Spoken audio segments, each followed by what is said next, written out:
Howdy. Howdy, we're back. Still thinking about Kathy Lee Gifford. David dreams of her. Dreams of hate. Dreams of hate. Dreams of hate and anger. I'm just on this turtle's back. That's adorable. Red. Pink. Okay. Blue. Why don't I just get my Snapchat out? I would appreciate you, pal. And just record it. You know what?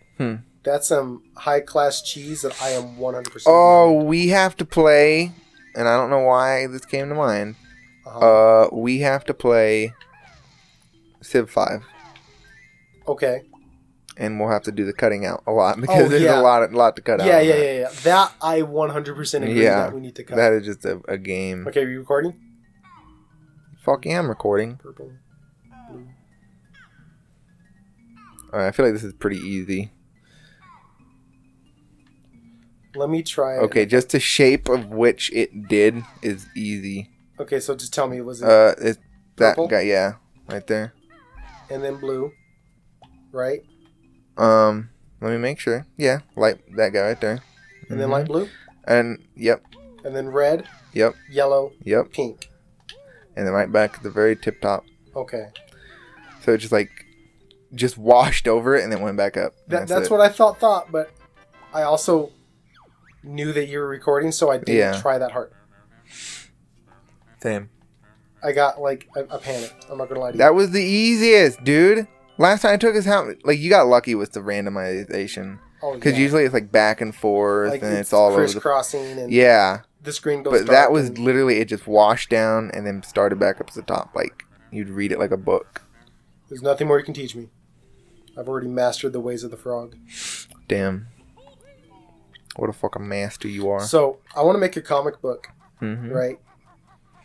And, I say comic book, but I guess it's slightly more of a manga. Where it's, frog fu. Where this is like an old kung fu frog. Like a master. And he, teaches the protagonist, frog fu. Fuck you. I want to see Pendleton Ward, animate that. You know what I mean? Yeah, doesn't that just sound really cool, though? I want to see that as an Adventure Time, esque. Oh, fuck, where's the other one? Jig, you know? Oh, I forgot. There's something I didn't even do. I completely forgot. What'd you forget? You're gonna die soon, my guy. To try not to die. That's what I forgot. Oh. I always forget to not die. Clearly. You also left a little skull over there. Oh, my God. You're a fool. But you can't even get it because you're gonna die. I couldn't get it. Fuck me. You have to be the croc. Yeah. The crocagator. Doesn't that feel good? Not really. You don't really need it. Those things are so plentiful. Yeah, but I like to get them all. Yeah, but now... You never did this? The pooping in the mouth and what such? God, dude, you did the first one 3 episodes ago. So the problem was that when I came up here the first time, I didn't do the one that needed it to send it here. Fool. I did things out of order. Okay. We were talking about Skyrim. Yeah. Earlier. Is it over here? I don't I don't remember. I think so, maybe. Let me get over here and take a quick... It's a possibility. Yep, okay. Shoot him from there. I remember playing Skyrim. And it was the most amazing thing. It was. Because up to this point, I had never played... An RPG. An RPG. I had played games that were RPG-esque. Or very momentarily played a game, right? But I had never explicitly went out of my way to play an RPG. Yeah. And then fucking Skyrim happened. Yeah. And to the people who shit on Skyrim as not being RPG enough, you can go to hell. Fuck you. You can go hell and die. You go to hell and you die. You know what I mean? Yeah. They're like, well, clearly The Witcher is a better RPG. It's no. Because you have to play a character. You can't just play whoever the fuck you wanted to. You know what I mean? Because I remember, making an evil character and making up your backstory. You know what I mean? Yeah. That's like one of my favorite parts about Skyrim. Pretending that you have like a backstory to your character. Like making it canon. I actually made it. How is this not working? I don't know. How is this not? That's my life. Like, how is this? Why is it not working? There was a backstory that I did about it was kind of the stereotypical protagonist, backstory. But like I got so fucking invested in it, man. Yeah. Like it was what exactly what was like I doing? Anti-hero. Yeah, well, like, okay, so my thing was that I was like a rogue, right? And like an assassin. Like I did all these things, and then it was like, you know what, I'm going to settle down and have a family, like put away the bad, and just be the good. And then like some like brigands came and like murdered my whole family, like set fire to my farm and everything, and that's why like I just wandered because everything was just done. There's nothing left for you. And what they caught me for was like I had found the guys and just murdered them. Just like it was like, fuck you guys, you're dead. Can you look up where the last phone pieces? And like I never fast traveled. All I did was... Ooh, that's a challenge, my man. Yeah. I just walked everywhere. And, like, I only did things that my character would do. You know what I mean? Like, he wasn't good at magic. Like, he could barely do restoration, right? Like, it just wasn't his deal. So, like, I focused more on, like, buying potions. Because... like, he could do some alchemy, but it was mostly poisons that he could do. Like, it wasn't healing, it was hurting. So, like, I went through all these things, and every time I go somewhere, I'd, like, go to apothecaries and be like, what are you selling there, sonny? Yeah. It was just, like, it was so, like, I got so caught up in the story that I made. It's nice. Yeah. It's nice, isn't it? I made an assassin like that myself. I joined the Dark Brotherhood, right? And like I was like this evil assassin. Are you gonna tell me where to go? What did you want? The honeycomb. Oh, honeycomb. The last honeycomb. Honeycomb. First piece is in Mumbo's. I got that one. Thing. Oh, it's up there. Yeah, okay. Above the turtle. I made an assassin, and like I made like an MO thing, like a calling card. I got the death bell plant. Yeah. And I would collect them, and then every time I'd make like a kill, I would leave a death bell on the body, and like, That's cool. Yeah, and like it just like it did nothing. Like no nobody NPC, cares. Yeah, nobody cared, but it like I don't know, it just makes nice. You feel good. Yeah. Oh man, I fucking loved it. Remember it was in Mars, and like everything was hecka destructible, and it was like Red Faction, Red Faction Guerrilla Warfare or something like that. Yeah. That was a good game. I agree. That was an amazing game. That really drew you in. I remember I saw a billboard in real life after playing that game for so long. And I wanted to destroy the billboard. Like, my first instinct was, like, destroy the billboard. Destroy the billboard. Like, it was just, like, propaganda in my head. You know what I mean? Yeah. It was... Because, like, that's the whole, like, thing. It's like, oh, it's propaganda. You have to like, destroy the billboards to free the people, Yeah. And... Stop the lies. God, did I destroy billboards. Like, that's what I did. So... that's so cool. Like that a game can make you think for a split second in real life that you need to do something. Like, wow. Yeah, it's amazing. It is amazing the amount of like power that games have. Yeah, if you just let it.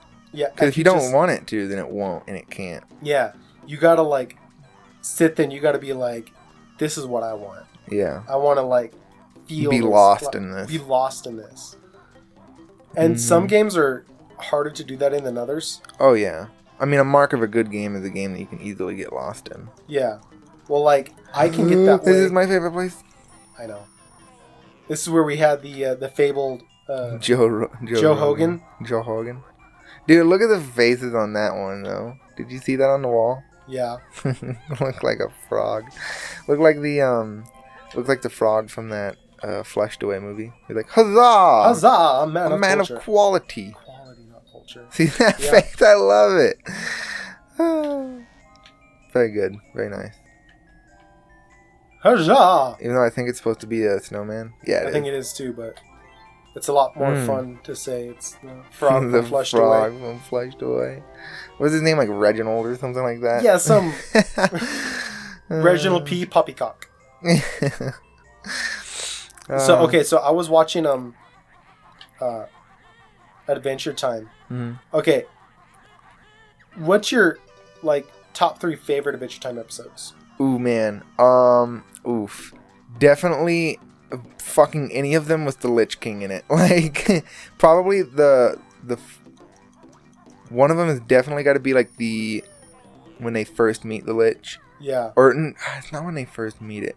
If they have a battle with it or whatever, and like Finn is like trying to do it, and he's just getting fucking beat down. Yeah. And like then the Lich has like, "You are a strong boy," and like gives him that whole like speech, and like quick kicks him in the strength. Yeah, that one. Yeah, that one was just so like, oh my god, I loved it.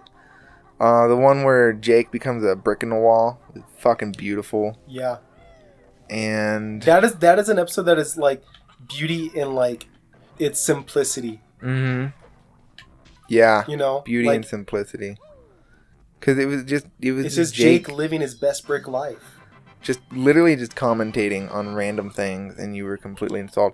That and maybe the one where there's like a tornado, hurricane, and like they actually changed the animation of the claymation, and Jake is just in this like just Buddha. He's just becoming the Buddha. Like he's just so peaceful and like trying to explain to everybody how peaced out he is, and he's just like everybody else is just freaking out. Yeah, but he's just complete chill. Complete chill, man. My favorite is my number one favorite is definitely Jake and the Brick. Mm-hmm. Like that one is just like it just speaks to me on a level that like nothing else has. You know. My second favorite big failure is like when the Lich gets put into Sweet Pea. Vaguely. I mean, I know that happens. I'm having a hard time remembering when it. You know when the King of Ooh and his like evil like companion are like fucking with him. Yeah. And then like they're making him scared and cry because they're like going to like hurt him. And then like the Lich comes out and he's like, "Stop," and like time stops. Yeah. And he's just talking to them as the Lich, and he's like, "You've done well. You've taught me much." You know, just doing all these things. It's just so cool how strong the Lich is. I love the Lich. Love the Lich. My third favorite is when Finn is trying to get back at Jake for scaring him on his birthday with the train, and they go to the haunted mansion because Finn like was trying to like scare him, and they have to like dress up and have fake names, and I love it because Jake's name is Randy Butternubs. Randy Butternubs. I love it because they're like, "What's your name?" And he's like, Randy Butternubs. I don't like Jake. It's just so funny because he's just like not. He just doesn't care. He's like Randy Butternubs, and he just sits on the couch and he just droops his face the way that he droops it. I feel like Jake is how we should all live our lives. The example by which we should all live our lives. I completely agree. Jake. Making pancakes, making bacon pancakes. So at peace with life. I know. I love it. I just love Jake, man. He's so cool. Pendleton Ward is just fantastic. Period. You know? Yeah. Like, you watched Midnight Gospel. Yes, I did. That made me cry. Yeah, really good. Like, dude, it's straight up like, cause remember I text you, and you're like, "What's up, man? What are you talking about?" And I was like, "Bro, I had shed some tears right before you came in, and I was just wiping them away when you walked in, and I was like, got some motor oil in my eye or something." Damn, dude. It's a masterpiece. And it's the part at the end when he's like, "Well, how do you accept these things?" And his mom's like, "You cry." I was like, "Oh my God, what?" Yeah. I mean, it's all you can do, man. Just be human. Yeah. It's all you can do. It's so good. Watch the Midnight Gospel. If you have not watched the Midnight Gospel, watch the Midnight Gospel. Fucking what's his name? Duncan Trussell. He did. It's like his podcast. Yeah. And then they animated his podcast in classic Pendleton Ward fashion, and it is beautiful. Yeah. Beautiful. It is. It's got some episodes that kind of fell flat for me, but 90% of the episodes were amazing. And even the ones I didn't like were still good. They just didn't touch me. Yeah, they're not problems that you were personally dealing with. Exactly. Or had put a great deal of thought into. Anyways, that's the end of the episode. Bye. Bye.